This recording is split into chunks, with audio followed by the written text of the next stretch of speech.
mbote na Kinshasa, mbote na Congo Brazza, mbote partout na République démocratique du Congo pe na libanda ya mboka bato ba mesana kolanda Congo Promo émission ya mboka na biso oyo ezalaka direction générale na bango na ville ya Kinshasa. Ngaina de commission to zalaka wana kaka pona kopesa bino ba vérité oyo ezali koleka na comprendre ka bato mosusu te biso na Congo Promo to genda koluka bato te. Oui, c'est bien journaliste à l'occasion information, mais dans le moment où ils allaient ba parti, ils ont les cas pour na kolobela, bazo tinda batu na bango bazo ya kolobela. Biso tozana eloko tokolongola te tozana eloko kola ya kobakisa te mais musana zali ko tia produit na mesa pour na ete kama. Boyebi ke nkomo azalaka ye moko te tozalaka na ndeko Michel Lwangi ndeko Michel Mbote. Mbote kumu kivete mbote pe bato baolanda Congo Promo na Congo et pe na libana mboka. Merci na confiance, merci na fidélité, toujours au poste, toujours na rendez-vous pour na ko CPS bango koloba makambo bango bazala besoin bayoka. Makambo oyo population bazana besoin bayoka. Merci ndeko Michel Lwangi. Lelo tokolantozo tozo kende na débit ya dépôt ya candidature ba député provinciaux tokolobelela yango tokolobelela pe clôture ya francophonie. Ezalaki lelo dimanche et puis neti émission zoleka awa ba conseil des obeta mapona clôture la francophonie et puis tokolobela to ya échange ekiti libela parce que ti lelo taux d'échange zoye banate ba musu ba komi ko yiba batumba musu ba uzana 200 ba mususu 25 5 22 500 ba mususu 23 500 eza ko yiba banate gouvernement zo fixe opinion te que dollar est comme vraiment na taux réel nini et tokolobela pe makambo ebele otolobaka kaka na société mais lelo Toyambi ndeko ye moko a commis se présenter à Zanani pe abengaki Congo Promo pour aleka yango biso toyambi ndeko Mbote ndeko Kivete Mbote pe na ndeko Michel eza bongo ngai maître Maron Botuli Maron Botuli eza na ba casquette ebele nazali depuis ma bord ligne d'opinion et na casquette politique nazali communicateur n'est-ce pas ya parti politique monene tobengi agissons pour la République à répondre sigle Nazali communicateur national et puis de manière professionnelle Nazali sous conseiller et gouverneur de province ya Chouapa en charge de environnement, mines, hydrocarbures et énergie. À part yango Nazali sous expert au sein de la CTSAT et Zali Bongo cellule technique de coordination et aménagement du territoire où Zali l'une des cellules où Zali Kokambema na ministère de l'aménagement du territoire à Mboka Gilwando. Voilà un peu de manière grosso modo Nenako se présenter comme Nandenge Lobby. Merci beaucoup. Titre académique? Je suis licencié en droit. Donc vous êtes juriste? Évidemment, on a l'université Kinshasa. Parce que Ndengo le cas est ça. Bande kono ebele bana ba prendre muso ba oluka avocat mais Amaro Botuli a avocat. Évidemment. Il faut baïeba. Merci beaucoup ndeko Amaro. Tozo kene na débit ya ba dépôt de candidature à ba député provinciaux. Est-ce qu'il y a à se préparer bien? Bon, normalement vous savez Ndeko Kivete, merci pour la question. Nangana sala moi si je suis Mora Mouké, n'a pas sabine non merci. Parce que émission Congo Promo, et ça émission on a la TV c'est pour moi une première il y a Koleka et puis je tiens à vous féliciter parce que vous faites un bon travail pour nous permettre à la population à cerner ma image de Kanamoka. En tout cas pour la REP, ils allaient partir moko bien structuré et ça qu'on s'organiser de manière calme et à l'aise et sereine. Pour le dépôt, il y a la candidature, il y a les députés provinciaux. Mais moi, c'était mon cas, AREP, ils allaient partis politiques, où ils allaient se retrouver dans le recoupement Mi-Balé. Le recoupement Liboso, ils allaient AB, Otobengi, Agissant, Bâtissant, puis le recoupement Mi-Balé, ils allaient ANB. Et ce sont des deux groupements où AREP a un candidat dans la Kati, et dans la nationale, et dans la provinciale. D'ailleurs, tout au plus, nous merci beaucoup. L'initiateur est parti. Otobengi mwana mboka Gilwando oyo apesi bande ko belle chance ya ko zala ba candidat ezala national ezala provincial mais pour l'instant liste na biso na ba provincial non ba déposer mais déjà tu es déjà préfet et déjà comment déjà fait prêt et na ko profiter na micro na bino pour votre information na information bande ko ba otala ngai moko ndeko Maron Botuli je suis bel et bien candidat aux élections provinciales na regroupement pardon la partie politique comme ça REP na circonscription Ikela donc c'est une juste Koyebi sabana ikela ndebolungaki ndebolukaki yango ekomeli bino bozala na kimia autorité morale autorité de référence mon mboka Gilwando a pesi na confiance à travers choix judiciaire oyo coordonnateur na biso son excellence monsieur le gouverneur Bongo Pancas a salaki ngai pour na kozala l'un des candidats farouche tolba candidat valable na niveau ya ikela. Merci beaucoup. Merci de quoi Maro Botoli tokota na émission na mission balamoko to félicite d'abord todo to yambi osiko na casquette et tant que conseiller gouverneur makamoni ni actualité nini oyo tiki na bwende parce que biso awa to mona ki ba marche salami na bwende pour na côté le melaseni makambango eleki ndenge nini puis est-ce que oyeba ki marche wana ezala ki pona nini population va do réclamer nini pona seni puis va do reprocher seni na nini. Ah, merci beaucoup l'actualité oblige. Dans le moment où on n'a pas, c'est la grande actualité où ils ont le Kanambo Kanabiso. Dans le cadre de dépôt candidature, il y a candidat député national. Tolanda qui n'a été endoïque, qui j'ai des informations sur ça.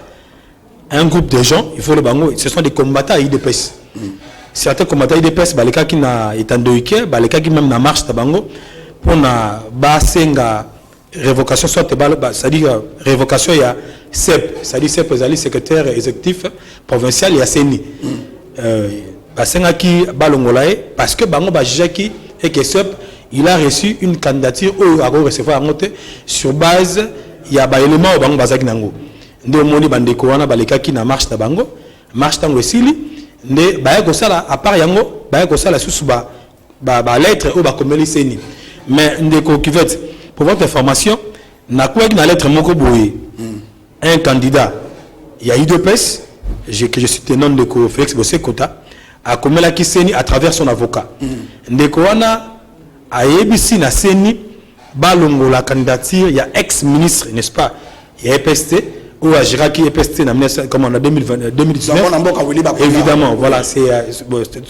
lui c'est-à-dire balongo la candidature na pourriez alors que le monsieur Azali la condamnation irrévocable il y a infraction où il va retenir contre Azali infraction il y a blanchiment de capitaux na comme transfert illicite de fonds à l'étranger selon avocat wana na comment on a ndeko bossé ko tabalobi que le ko la ndeko liba comme Azalaki condamné à 3 ans n'est-ce pas il y a 3 ans, il y a infraction, il y a blanchiment de capitaux, transfert illicite de fonds, à cause de la candidature, parce que loi électorale n'a ce qu'elle 10 et boy moto oyo, comment, loi et boy moto soki azali, comment on a, na droit, azali condamné de manière révocable, na infraction, il y a viol et détournement et corruption à la candidat. Excusez-moi mon ndeko qui va être aux la parole to me gana ko limbo batu mukina place wana na kotanga loi électorale na article 10 nango numéro 20 loi électorale numéro 22/029 du 29 juin 2022 article 10 c'est le bibou sans préjudice des textes particuliers sont inéligibles alinéa 1 et le bibou les personnes privées de leurs droits civils et politiques par décision judiciaire irrévocable les personnes condamnées par décision irrévocable au chef de viol, exploitation illégale des ressources naturelles, la corruption, détournement de deniers publics, faux usage de faux, banqueroute et faillite pour la période de leur condamnation sous réserve de la peine privative des droits civils et politiques. Wana ezali loi électorale na skadis nango de l'Obnengwana.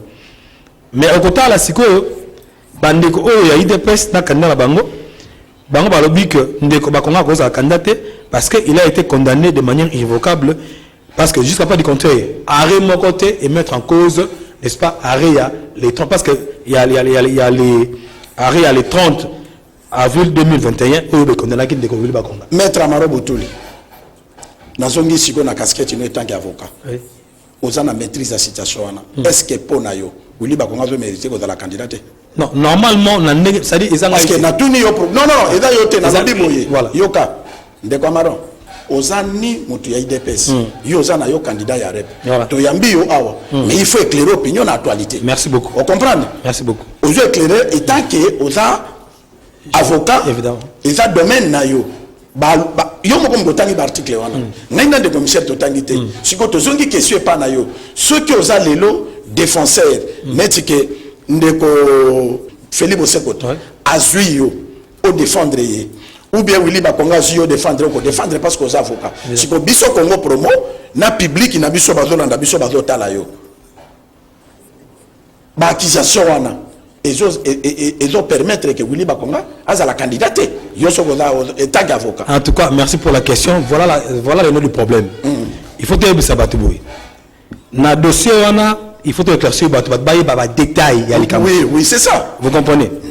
Ndeko Willy Bakonga Azalaki condamné, n'est-ce pas,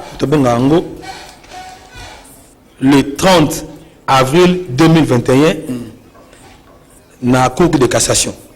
Bakondana qui Ndeko Willy Bakonga comme la condamnation l'infraction il y a blanchiment de capitaux et transfert illicite, n'est-ce pas, de fonds à l'étranger.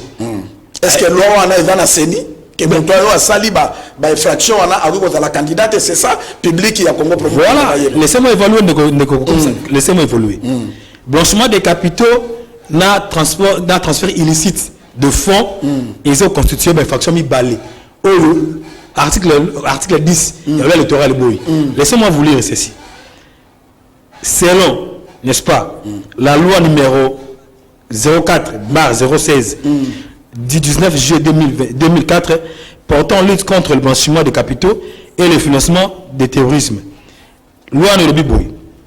La loi ne définit pas cette infraction. Elle détermine plutôt les actes qui constituent le blanchiment des capitaux de manière générale. Le blanchiment des capitaux consiste à donner une apparence illégitime à des capitaux qui, en réalité, proviennent des activités illicites telles que le trafic de stupéfiants, les détournements de données publiques et les activités criminelles, la corruption, la prostitution et le trafic d'armes et même certains types de fraude fiscale. Vous comprenez? C'est-à-dire, blanchiment des capitaux, n'a transfert illicite de fonds à l'étranger, au comment on a détourné, mais dans la carte, corruption dans la carte. Il y a un dans un article 10, il y a le électoral. Est-ce qu'il dit à l'électoral au Lobby? Pose à la candidate, moto et singles à la candidate, et ça, moto va condamner de manière irrévocable l'infraction à corruption, l'infraction à détournement de deniers publics, etc. Donc, c'est-à-dire, de manière générale, Nandenge Mibeko Sengi, et ils n'allaient pas si peu de Willy Bakonga à la candidate. Ils allaient cours constitutionnel, après examen, il y a dossier, comment il y a candidature de Willy Bakonga, il a examiné si seulement si il est éligible ou il n'est pas éligible. Mais Nandenge Mibeko, notre temps, c'est-à-dire blanchiment des capitaux, n'a transfert illicite de fonds, ils ont constitué détournement, la corruption. Et qu'on a péché de croire à la candidate sur base de l'article 10 de l'électoral. Merci. Si vous voulez vraiment expliquer l'opinion, na connaissance sinon étant avocat, na bané belo mataki na ngomba, Willy Bakonga na batection à cause de la candidate. C'est là que les gens ont dit na boende. Na koto nos deux questions, pour répondre comme ça na zone de la déco Michel. Est-ce que bureau moko ya vote ko bimisa député? Ça c'est un. Deuxième question. Ndeko. To fanda nanu total. Toza, Tobandi, élection, les autres, une expérience et élection. Il y a un temps, il y a dépôt de candidature. Nathan, il y a traitement, il y a des fractions. On m'a dit que Ndeko Felipe, c'est que tu as un avocat qui vite en besoin. Or que c'est ni dans la liste définitive, nana qui a un traitement. Tant qu'il y a un traitement, il y a des balles à Moussa Kolongola, ne peut pas Willy Bakonga. Bino Bowele là, il y a Owele là, parce que dans la moyote, biso de tout nom d'actualité. Alors, au copé ça, Ndeko conseil na un avocat na parce qu'il y a vite en besoin pour rien. C'est ni à Yebi Balona, à corriger yango. Pourquoi il y a ça pressé? Parce que non, on ça le traitement, il y a pas contentieux. Mais Ndeko qui va être, pour répondre mieux à ta question. Ndeko Bosse Kota Azala ba droit, c'est un sujet de laissez-moi des choses, tout ça clair. Ndeko Bosse Kota Azala ba droit, n'est-ce pas, il y a que dénoncer le ko ya moni mabe conformément à mbeko amboka. C'est raison pour laquelle à saisir avocat na pas balanda la dossier wana. C'est-à-dire il y a juste à sonner d'alarme. À cette sonner d'alarme pour la relaxer bateau. Il fallait c'est la R dans traitement. Exactement phase à la traitement est bandé au Salem. Pour votre information. Mais lui, c'est définitif. Et ça, problème, il est dans ce droit à dénoncer. Il peut que ça dénoncer. Non, non. Si on peut se dénoncer, c'est-à-dire, c'est qu'on a juste dénoncé la candidature. Pour lui, il estime que la candidature ne peut pas passer conformément à l'arrêt il y a le 30 avril 2021. Répondre à la deuxième question pour le commissaire à la question. Il y a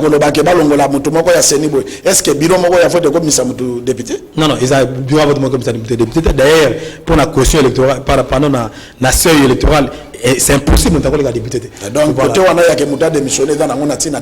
Non, excusez-moi. Démission en Ndeko Teto, on est allé revendication purement politique. On comprend. Mais dans Ndeko Teto, le CEP n'a pas un problème. Pourquoi? Parce que ce qu'on a dit, Seni a ça n'a fonctionné. Seni a qui na batu pour la traitement, la recevabilité à la candidature, il faut moto.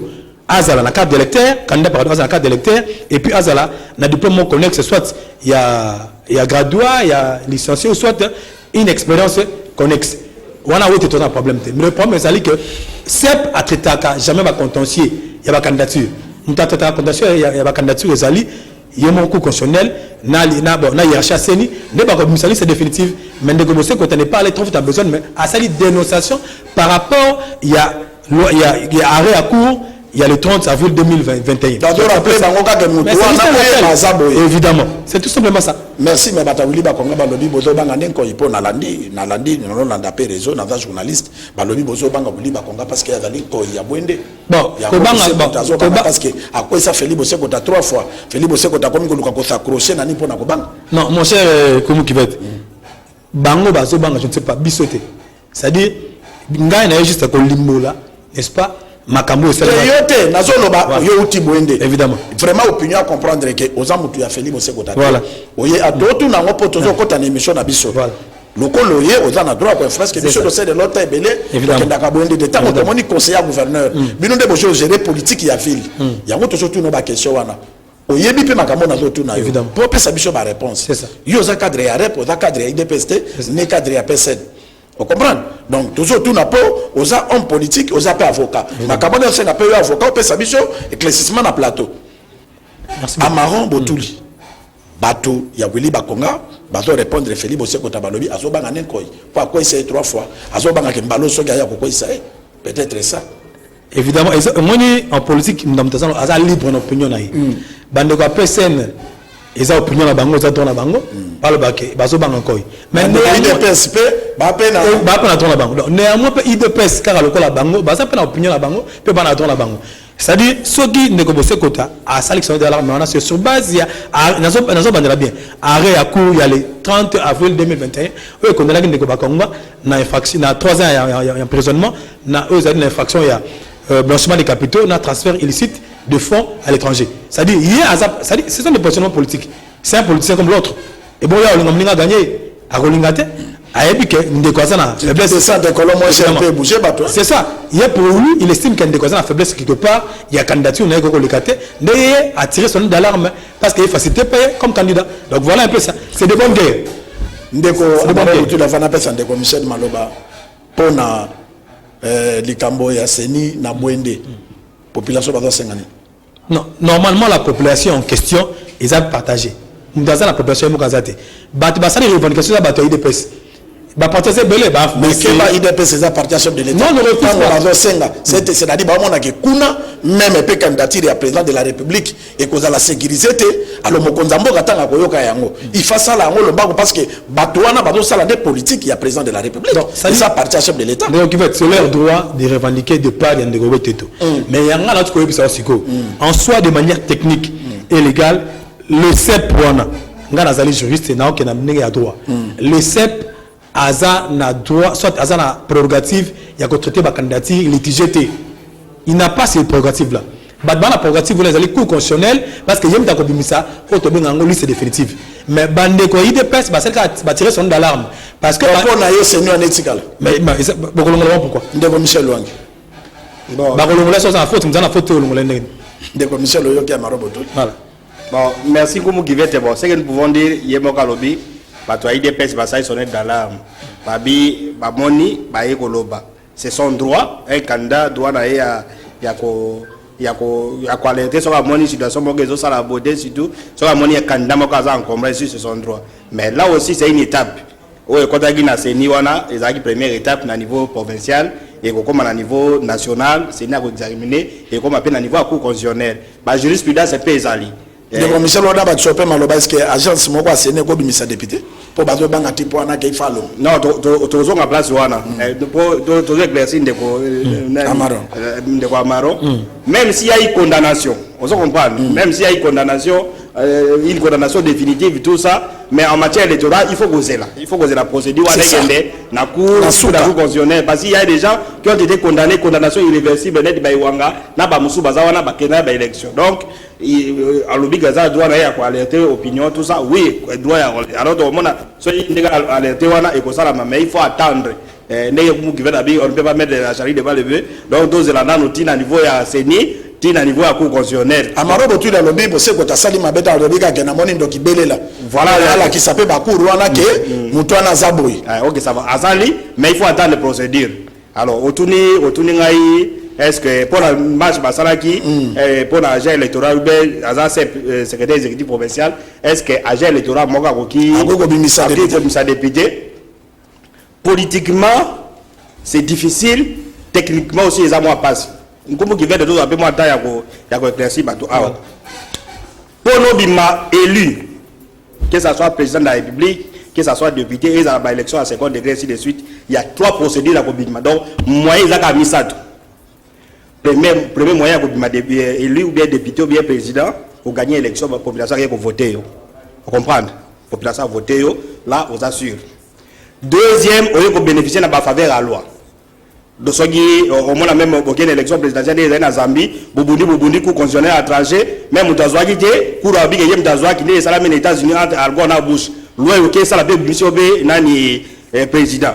Même au gagné l'élection, même à juge, Bassali, Babimisio. Troisième cause, et troisième, mais ça, tricherie. Par la voie, bien que ça m'a bé, mais Batoubi va gagner l'élection, la tricherie. Alors maintenant, on va voir, est-ce que, agent électoral, a dit que ça la bouge mouja tricher, elle sera tricher pas comme Abima député et ça passe. Ceux qui tricheraient que ça pour mouja a gagné l'élection dans une centrale électorale. Tous il y a sénité la centrale électorale en Afrique les aboy. Pour que bateau babi que non élection donc 2018 ou bien élection donc pour que nous en majorité, qu'est-ce qu'il faut? Un pouvoir, le pouvoir en place aux Awana. Ça peut être dans le voilà, logique que ça s'applique dans le pays africain. Vous comprenez? Le pouvoir, le pouvoir organisateur. Mais moi j'ai besoin d'avoir majorité. Vous comprenez? Un député, dans la cas, député, pour gagner l'élection, et comme on est député, il y a FCC, tout ça, ça doit être un pouvoir, il y a un pouvoir décider, non, il y a une élection, il y a une majorité. Vous comprenez? Pouvoir à ABC CENI. Que ngai n'a besoin, on ne peut pas dire c'est ni oyo donc c'est l'électorat où il y a en Afrique alors ABC pouvoir organisateur avec non a besoin de la majorité. Alors pouvoir organisateur a oyebi ça que nous avons la majorité dans la circonscription de Bakomboni n'est en Afrique. Pouvoir organiser Sabino, pouvoir savoir des présidents de service n'a pas si c'est ni abino n'a 300 personnes. Ça il a tout bah toi là bas député. Vous comprenez? Ce n'est pas un effort individuel, il y a un individu moko accueilli à bouler que non à ça là. Ça peut y être dans moi babio moko bien mais pour que Moutouaya a gagné l'élection à 50 centres de vote, à peu près 80 bureaux de vote, il faut un problème politique. Bah personne orientation à la centrale électorale. Vous comprenez? Très bien. Pour répondre Moutuna Nayoana. Alors si comme la centrale électorale, qu'est-ce qu'il va faire? Abibo ça va. Parce que membre à CENI, ça peut être ou bien Afrique ou bien Nini, en cas ça la tête d'un président de la République en fonction de, en cas ça la tête d'un gouvernement en fonction de. On se comprend parce que ce sont les gens qui les protègent. Ce qui a saigné boyé, en tout cas c'est rare en Afrique, en tout cas dans sa élection indépendante, non. Alors qu'est-ce qui va devenir? Bah bon, bah si bazu que non, bah si combo que non, bah tel ne barobim. Alors tout comme la canon à Barumbu par exemple, ceux qui pouvoir en place bah y que non, comment barobim na Barumbu. Après, si comme on a pouvoir organisateur de l'élection. Alors, il y a un pouvoir électoral ou organiser l'élection à des membres à cause de la guerre, à notre tchégué de la combo Yankumu. Vous comprenez? Voilà, on a une place où les individus il y a des machines à voter dans l'élection, tout ça. Il faut aider le système mobile. Même tous les bureaux sont baillés. Donc, c'est là ça, il faut utiliser ce mécanisme, il y a tricherie. Dans la centrale électorale, ça peut être il y a Kinshasa, il y a Brazzaville, il y a Congo, partout. Alors on a Kaya Barumbu, il y a un bureau fictif. Si ça veut que na Barumbu, vous avez 80 bureaux. Et qu'en réalité, fictif, au moins 20 bureaux fictifs alors les 20 là seront au service en Koumou. Parce que Koumou a été déjà choisi en amont. Alors concrétisation sengi ba bureau fictif ba technicien ba moko siko ba ko sala papa ba sali pas mutazi majorité. Donc pour que centrale électorale ya kopesa bato majorité il faut akuda na pouvoir pour rassurer il y a une armée ya na banini alors que bango pesa nga kombo ya za la besoin ba kombo alors akosa ba mécanisme nyos. Alors c'est il peut y avoir un candidat ndenge na pour répondre à mutuna na yo candidat peut faire fraude na ba quelques bureaux vous comprenez parce que même madame président sénat ba il y a des choses qui se font na niveau ba bureau. Alors il y a corrompre moi membre bureau ba électeur analphabète ba orienté ba pesa ba voix mais pour y a changer nani logique d'élection, il faut que ça soit un pouvoir à Sololina, pouvoir organisateur de l'élection et puis bah cibler yo. C'est pourquoi tu vois la élection au moins la mutalabi que non on a gagné des élections. On se comprend parce que ça est évident ils savent ndebo que l'élection ba que non ba ko ça la tout ndenge bato ikela bazo banga kanda moko na ikela lobi ngala déjà depuis donc ils ce système voilà on se comprend. Alors si to ko kido zo na niveau ya kaya ya oya lobaki ya nani ya ndeko amarora ka Felipe Sekoto na kaya Bwende par exemple. Alors si un candidat approche na pouvoir et que disons si un candidat dit kumaza na Bwende et que pouvoir la pesi c'est une instruction que kuma akobima mais ce sont les choses biloko na so yeza que non ba meni que non Willy Bakongo il a encombrant ba pesi ka ba justification biloko oti ko ba wana ba katie vous comprenez ba ni ko éliminer ba to pour vika alek. Donc, pour répondre à ta question, on a pas éliminé dans des magouilles ou bien dans la réalité. Parce que maître Tanguy Bartik, pour dévoiler le bien dans le col à l'élo, quoi qu'ils aient séné que non, ceux qui l'ont par exemple éliminer Willy et comme à que non, bah ça les en pour IDPS. Selon l'explication tu comprends. IDP ça sali boya dans des articles était alors Willy Kakapo bossé kota ma député. Non la zone ba wena kaya Willy il faut toser la procédure. C'est ça. Ouais et donc ba na ba kaya ba tricherie que non un pouvoir organisateur abi que na besoin de la majorité. Yango ka ba ba ça non ba député tout ça. Alors en Afrique pour un pouvoir organisateur ba député belé et ça député fort na été. Il faut y avoir député là au cas là ça ba bateau au cas ça dit mais pour la basculer élection ba plusieurs centres de vote, il faut que ça soit une corruption, tricherie, ils ont organisé le pouvoir organisateur de l'élection. Vous comprenez? Et puis, il y a niveau donc, voilà la question. Mais un candidat à niveau qui a triché dans 2 ou 3 bureaux. Bon, pour tricher, mais c'est ligne de voie à gagner l'élection. Voilà ce que nous allons dire dans le niveau dans le dossier. Tous la procédure qui est dans le niveau constitutionnel, pour publier la liste définitive. Mais qui cite que Felipe Sekota Belela. Merci de commissaire Luenga Maromo Toli. Et puis là et puis alors on va oyo et ça là comme malonga il y a bien té hein il y a qu'on décider que nani biso tous la majorité boyo ça la boyo ça mais biloko tolo ba oyo ils a contre la qui ça ils a ma bébé et là même c'est pourquoi nous disons que un candidat lui-même ne peut pas le faire parce que so ka moni que non a triché l'élection même ba biloko na yo ka ba bourrage dirne quand il moko osala ngote wa yena ba minduki be pas ça il faut y a système moko yo kana le kende kuna et pas adversaire biso de reposer c'est la nenga black sénat pour invalider ba ko kanga yo tout ça alors pour que ba élection za la nini alors c'est pourquoi il y a quand même na ba niveau loi électorale oyo ba loi électorale bien ko zala que non pouvoir ya seni ou bien pouvoir organisateur en indépendance nyos vous comprenez parce que so to monika nenge za ina ba 2006 nenge sa na banini so ke zaka na c'est la logique là dans le bawana. Si un pouvoir décide à cause de la majorité, il n'y a pas autre procédure que celle-là. Ça, le gouvernement de technicien n'a pas voix et ce qui arrive, non, parti mon que vous avez député. De commissaire clôture, il y a francophonie là dimanche. Est-ce que francophonie, félicitations à la chef de l'État parce que, en tout cas, moderniser vraiment l'infrastructure à Kitoko. Mais, le résultat est maigre. Le RDC vraiment sur la médaille. Bon, mais et l'autre côté. Bon, moi je ne pense pas que le gouvernement organise pour la médaille. Non, c'est-à-dire que l'aspect de la médaille, c'est un aspect politique, c'est un aspect de visibilité à Mboka. Et puis moi je regrette beaucoup pourquoi on n'a pas organisé quand en 2012, série à Bamata d'Apogno. On se comprend. Si on avait organisé. Voilà, c'est-à-dire que la compétition est Yawala et un moment où la tribune est en Mboka. Tout le monde est malonga. Donc, tout à l'heure, côté infrastructure, côté athlète. Mais vision et bateau organisé, ils se sont tenus Coréa, mais Gessalama. Ils ont été canon, tous à médaille. D'abord, valoriser le pays. D'abord, c'est le plus grand pays francophone. Tout ça, la infrastructure, mon année. au moins côté place ba beta basket wana c'est quelque chose de comme en Europe tout ça au moins que non bien on côté babundaka il y a judo donc au moins que nous avons la seule salle où ils ont fermé na ya baje wana donc tout banga kate ko organiser ba compétition internationale et ko bénéficier de la infrastructure biloko où avait mais on attendait vers mes alaki métal et vers mes sili francophonie aussi là et sili yango to tika nango ça c'est un aspect donc so y compétition gozala basa la l'athlétisme basa ba piste basa libre ba benga même à Chan on peut même rêver que non Chan à 2024 RDC a organisé parce que Dosali quand même nous avons reçu plus de 4000 athlètes bien que problème à logistique là ça bango tout ça sous mais aider quand même beaucoup de ma infrastructure mais lorsqu'il y a une compétition là qui va Chan et vous a déployé la Congo mobile on que basta de Kotongaba ça c'est l'aspect infrastructure c'est une bonne chose toujours moi infrastructure mais tout à non c'est pas compétition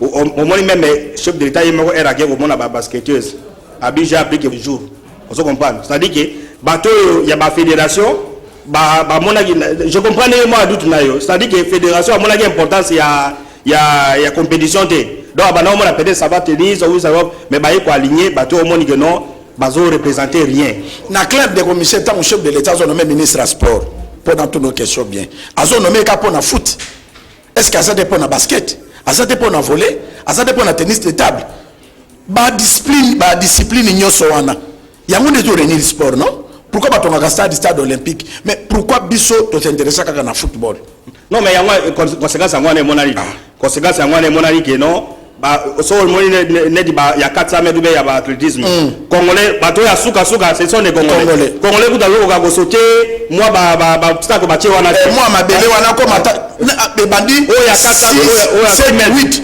congolais do suka ku dako ba congolais ko ina quelques centimètres donc discipline wana c'est za la ko beza la gâté so on ya pamba ya 400 mètres o ya biso ku tu l'échec ya l'échec premier longoli bilamba a changer avandi azota lenenga congolais zo ki maga donc on mona que non il s'est investi dans la responsabilité du gouvernement il a payé la fédération wana et c'est congolais wana ou ya kimaki mbongo to monaki ou azo suga c'est vraiment c'était lui le garçon il fallait qu'il maman le ministre a jumon na ye ou bien moto ko influence atende ko ki ma pa ba monner na franco donc on moni que to boya biloko on moni que la prestation toza on moni ba donner ba toi ya lutte ba pesi biso ba médaille pour la première fois na une compétition internationale RDC a médaille en or. On comprend bien que francophonie est assez par rapport à la Jeux olympiques, mais nous avons une médaille en or dans la discipline. Est-ce que Batouara Litewana, au moins la salle à Balite Zawap, et ça la valorisation yango. Bateau basket, ils se sont battus, tout ça, elles se sont battues, ma femme, tout ça, mais on m'a dit que non. Le président de la République a la qui volonté dans le sport congolais, au cours de l'État. Nous avons une commission, ou bien un comité olympique. Je crois que c'est Mbayo Moudazaka président. Le comité olympique, ils ont la discipline belée. Ba demander au comité olympique, bata l'athlétisme, bata la bani, les soins échec aujourd'hui. On ne peut pas imaginer que Nambo Galabino va organiser compétition et puis même vélo. Na vélo, le tout dernier c'est un Congolais. Athlétisme, c'est un Congolais. Na 400 mètres. Qui m'a vélo, ba 4000 euros. On a besoin qui m'a vélo, même pas 10 dollars. Donc on a besoin de comment là non, ba discipline. Oh, il y a non ba Madagascar, ba pays africain, ba ça. Félicitations à la chef de l'État, ndeka sali ouverture en Boka, on a la télévision internationale, bazolo bela tout ça, mais résultats la biso moko maigre. Donc comme ce ne sont pas les gens qui étaient préparés pour accueillir compétition à bon, la résidente nango ya mwana moni même à la basket, place aux autres banagi bien et ceux qui m'avaient félicitations à ba garçon à judo quand même c'est sport côté bien dans ça tout ça mais il y a beaucoup de choses à faire ba compétition zoya il y a athlétisme koya ba jeux africains mususu koya ba ni mususu. Merci de commissaire Lwangi na lingina loba na ba congolais o ba longwa na Kinshasa ba kena na ba poto pona ko loba na banga fana zongela ndeko amarobo tulike biso ba congolais to na Kinshasa to ba imbécile to beto ba konti to ba intellectuel to na misala awa to zo cherembo kana biso awa nambula na kake to na mboka.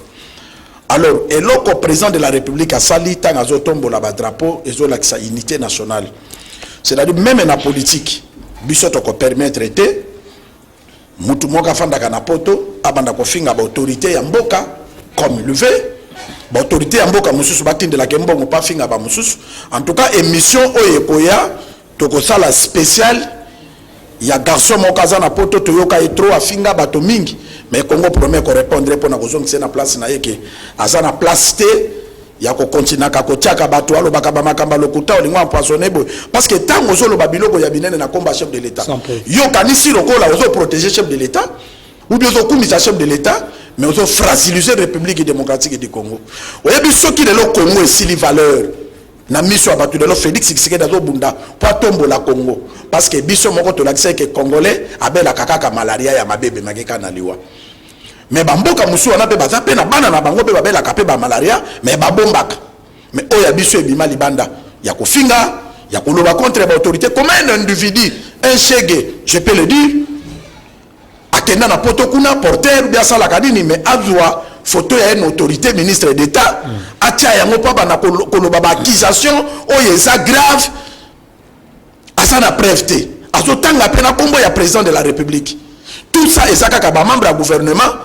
bosala boye po nangana koma na côté pas président de la république mais on suye mbok biso to baka poiser za Rwanda peuple congolais baza na idée ba poisonner mais tango yo za ko brandir yango ngai nkumu kivet vraiment sala nga passe monsieur Zoya to ko répondre monsieur wana parce que aza journaliste était aza eloko ta kendaka poto soki na mwenini asala musala ni na poto asala niveau d'étude nini po na abanda ko zongisa ka Congo sima or que lelo Félix Tshisekedi ata ko bunda butu moi vraiment président de la république na lelaka jour wana aye stade 2 fois bato balinga Congo te ba critiquer question de l'état et place moko 2 fois mais amour à patrie akei azongi et ça la matin na ba président ya lolendo mais biloko chef de l'état do sala wana il fait pesa biso exemple ya koluka unité makambo za na preuve te obanda koloba en tout cas to ko répondre on a Congo promo oyo ezali ko ya amaro botul excusez moi magina ba ndekwana naki na vidéo moko atie audio il présente un audio abi audio on est ministre intérieur atie audio na audio wala selon lui ba sa conversation na ministre intérieur oyo abiso en fonction abenge be na kombo na ye tout ça zogangela ye bani na zoloba le ministre na audio wana la personne dont on présentait comme ministre il était courtois mais garçon on ndeka zo lui ka bongo ba indien au sala ka bo sala alors chege moko ba fa ina poto sala ile côté ya mutazo narge ba autorité ya mboka merci un ministre intérieur de la république abenge autorité baso peut-être ayebi abika no ba yebi tout ça mais ndeka zo narge autorité et puis azo audio en matière na place publique et puis on le laisse. Nous avons une ambassade en France, en Belgique, qui peut accepter que non, l'autorité n'est aussi ma sécurité à Moka, un Congolais, parce qu'avant la diaspora, ou bien, Azo Bakeno, Azo Kwantomboro, Azo défenseur, il y a IDPS, Abana Kofinga, l'autorité, et puis on les voit, Bazo Tigre, Bazo, Alingo Kabula, Congolais. So, moi, le bureau audio, Azo Soana, ce qui présentait comme ministre intérieur, qui ne peut pas accepter que non, un Congolais lambda, a gassé le Kabot.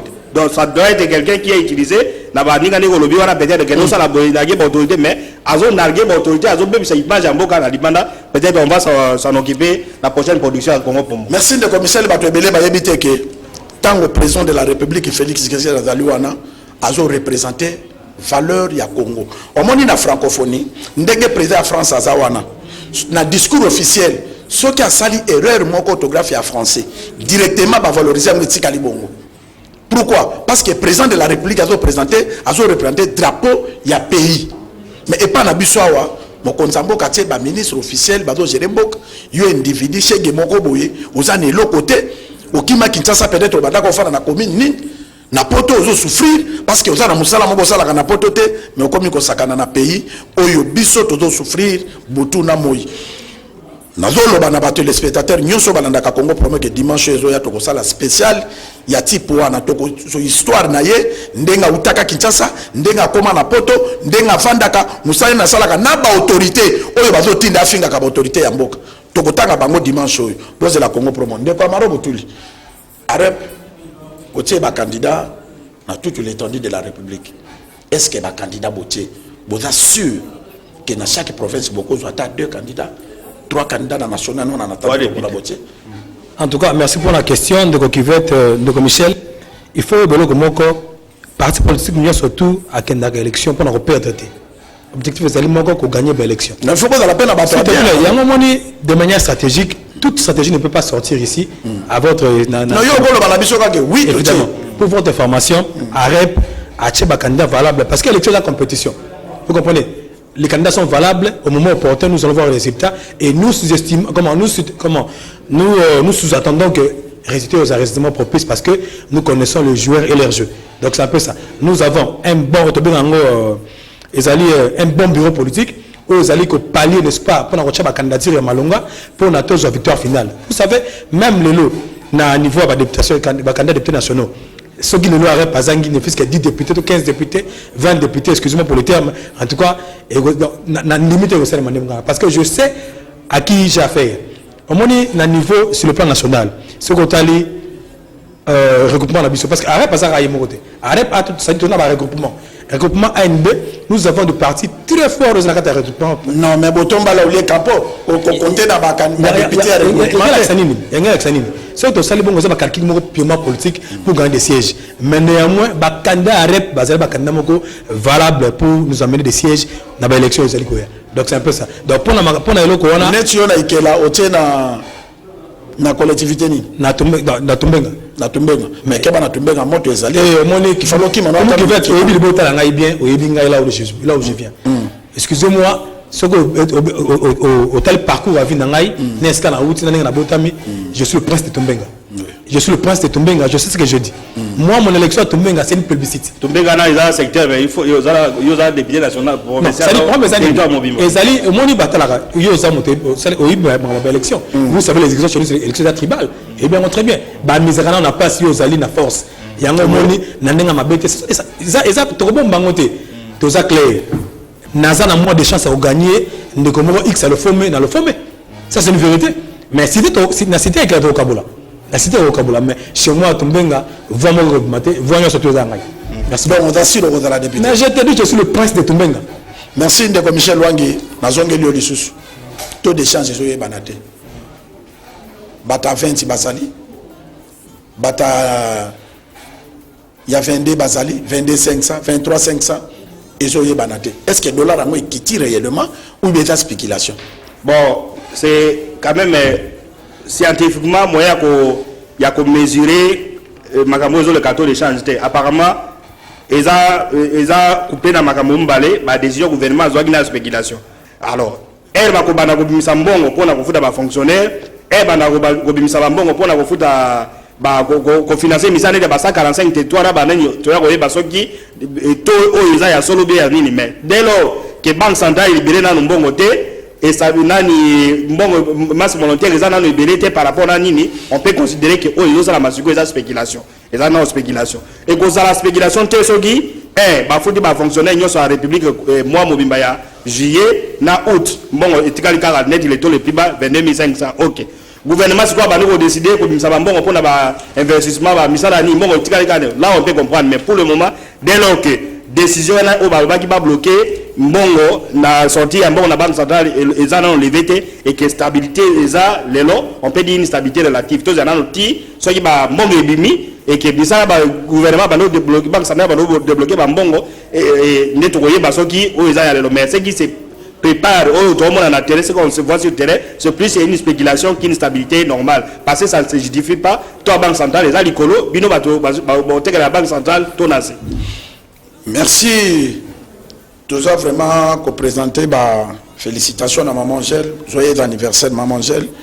Maman Angèle et Kofobotouli, Maman vraiment anniversaire Maman Angèle 30 vraiment bisous Maman Landaka Congo promo minga lobaki ba nanga bono rengai les anniversaires nanga mes jours on est dans la qui sommes vieille pasombi oui taba dengombe bato baliaki bameli vraiment maman nzamba continuer ko bakiselo mikolo parce que monde déjà bakoko o comme on appelle bakokolo ko simba nzete Congo promo mobimba ba pesio ba félicitations nzambe abakisa oyo ezangi ndeko Michel kende na question ba téléspectateurs soki ezali bon question téléspectateurs ba tout le abisé na bino a déposé candidature na banda ka omoni ndeni.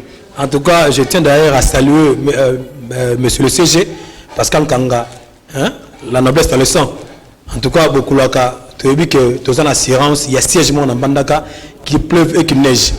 Ndeko Michel, Ndeko Serge Pascal, Azali, bateau mouton sans tache. Voilà, téléspectateur en Bandaka moutatoni. Mais c'est ça, il y a un répondre de Bandaka. Bayebi que Ndeko Pascal quand c'est un mouton sans tache. C'est un monsieur Azali na coulisse, Azali prouesse ming sur le plan financier et puis dans le bureau moko privé, avec pesa, avec senga na Bandaka électorat pour na asala bango mosala bien na mikolo zali koya omoni toyiba ba candidat boye na mbandaka mais candidature de Pascal et que briser inertie mingi parce que c'est un monsieur ou a une parti politique ou il y a monene il y a mon amour Guy Luando azana ba chance et belé à gagner l'élection parce que au moins tout ça la confusion il y a de grands noms en bande qu'on ne refuse pas mais les élections il y a 2006 2011 2018 et les élections modernes en 2023 il faut faire la part des choses parce que dans la politique tendance à la population bah ça la table rase na ba candidat comme on a ba député à l'élo parce que pour eux ba député à l'élo ba sali musa bien et il y a un autre c'est la chance mingi na de konkanga parce que les deux nani na mabete na mbandaka yebisanga député à sali musa na mbandaka bien na mbandaka azate bon na ngana ko lobano azate il y a des députés mbandaka ezana des sièges député bon to yebi je parle des députés yebisanga député nini à sali mbandaka musala na cadre de voter ba loi na cadre de contrôle parlementaire comme c'est doit wapi Azate, paix à son nom, vient d'Abisso, Henri Thomas Lokondo, que je regrette beaucoup, un vieux très dynamique, Tozanga Namboka, Yeviona, Azali Sous Nabisote. Il y a un moni, chance, il y a Pascal Kanga, Maya Sika, et Zali tellement à 90% pour gagner l'élection en Bandana, parce que la population d'aujourd'hui, Baza pour se référer à Bateau, Baza Moussala, pour on a besoin, pour on a bien avant. Voilà. Merci, Congo Promo. Nayoki bato bazo déranger pour na ba image ya Bobo Boloko Bolumbu mokonza zalaki na Boteka. PHC Boteka doivent désormais compter avec la nouvelle division Ifo Mangele, village au bord de la rivière Momboyo, à environ 8 km en aval de Boteka, division qui se veut moderne aux standards internationaux. Outre des plantations, des champs agricoles et des semences, sa construction comprendra entre autres un centre de santé et une école ultra-moderne équipée, mais aussi une cantine pour les travailleurs. En effet, la cérémonie de coup d'envoi des travaux de construction de cette nouvelle division a eu lieu vendredi 28 juillet 2023 sous l'égide du gouverneur de province de l'Équateur, Boloko Bolumbu Bobo, accompagné de Madame Monique, directeur général de PHC, entendu plantation des huileries du Congo en présence de la population.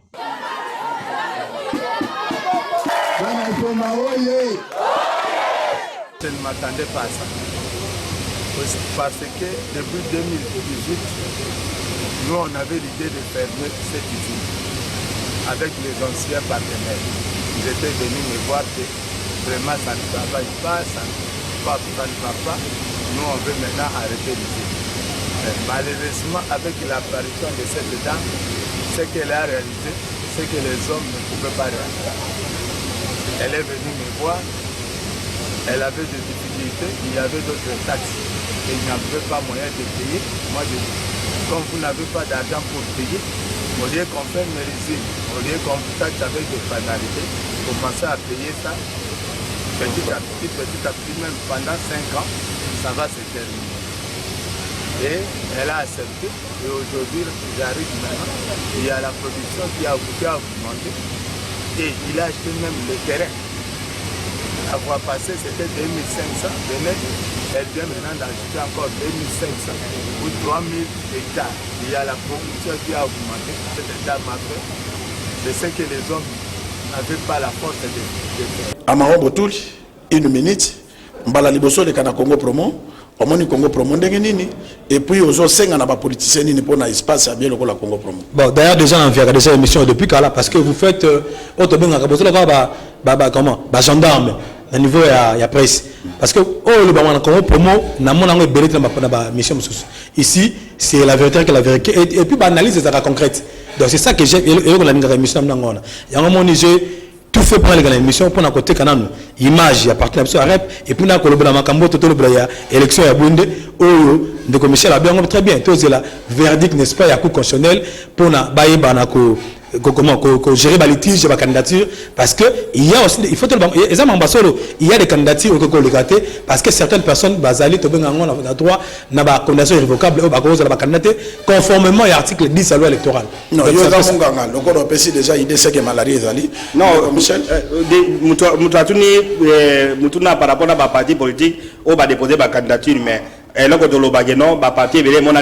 nous avons dit dans Congo Promo que non, s'il y aura des partis autonomes dans l'élection et comme à 5 raison, il n'y a que 4 partis. MLC, IDPS, Tshisekedi, LGB, Aldec, donc moins que ça. On a parti Moussoussou, Bazo Sengaye, recevabilité 300 candidats, mais ils donnent seulement un nom. Donc à foutre Yanine, donc on a parti de les gars boyés, même à Minene, Bazar a candidat, net INC, alors on a candidat à commune à regroupement, ainsi de suite. Donc la semaine prochaine, on viendra détailler que parti quand parti. Au lieu de partir,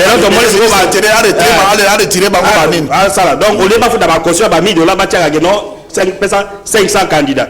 So on a 500 candidats, on a gagné ba candidat, on a 300, il y a qui a fait 426 avec 405, bamsou 403 le reste bamsou 1 2 3 candidats. Alors ça va tirer 500 candidats, ba cadre bazate, bon vous êtes donc ba parti malade, mais et ça c'est gagner l'élection. Merci na batouanda Congo nani, merci na fidélité. Merci Congo promo dali na ngebale et chola kabotomoi. Biso toza na Congo pour na kobattre la Congo parce que pour Congo dans la Congo il faut habiter à Congo bazala même en Eden nzamba tiaki mutu pour alona pa batela biso pe nzamba tia biso na Congo pour na toki ma Congo te toza na Congo na Félix Tshisekedi tozo continuer ko battre la Congo comme na de commissaire bazale balé obakanga mabokete bye.